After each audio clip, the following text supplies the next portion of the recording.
வணக்கம் சகோஸ். இன்றைக்கி ஒரு குட்டி கதை தான். ஒரு ஆத்தோரத்தில் இருக்கிற ஒரு பெரிய மரம். அங்கே ஒரு முனிவர் தவம் பண்ணுறதுக்காக போனாராம். அங்கே இருந்த இந்த குருவிங்க, கிளி, காகம் எல்லாம் பயங்கரமாக சத்தம் போட்டுக்கிட்டே இருந்துதான் கிச்சு கிச்சு கிச்சு கிச்சுன்னு சொல்லிட்டு. அப்போ அந்த முனிவர் சொன்னாரா, நான் தவம் பண்ணணும், தயவு செஞ்சு எல்லாரும் கொஞ்சம் அமைதியாக இருங்க, சத்தம் போடாதீங்க அப்படின்னு சொல்லிட்டு. யாரும் கவனிக்கலை, கேட்கவும் கிடையாது. திரும்பவும் சத்தம் போட்டுகிட்டே இருக்குங்க. உடனே கோவமடைஞ்ச முனிவர் என்ன பண்ணார், எல்லாருடைய வாயையும் காலையும் கட்டிட்டு அவர் அங்கேருந்து வேறு இடத்துக்கு போயிட்டார் தவம் பண்ணுறதுக்காக. அதே மரத்துக்கு இன்னொரு முனிவர் தவம் பண்ண வராரு. அப்போது இந்த குருவிங்க இதுங்க எல்லாமே வந்து அவர்கிட்ட வேண்டுதுங்களாம், இந்த மாதிரி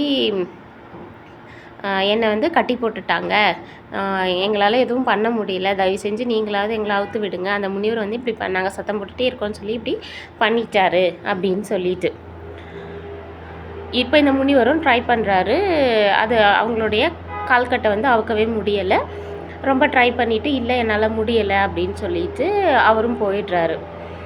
அதுக்கப்புறமா கத்தி கத்தி கத்தி கத்தி எல்லாம் டயர்ட் ஆகிட்டாங்க. டயர்டாகி அமைதியான உடனே தானாகவே அவங்களுடைய கட்டுகள் இலகி அவிழ்ந்து போச்சான். இதுலேருந்து நமக்கு என்ன தெரியுது, நம்ம கோபப்பட்டு கத்துறதுனாலையோ சண்டை போடுறதுனாலையோ ஒன்றும் ஆக போகிறது கிடையாது.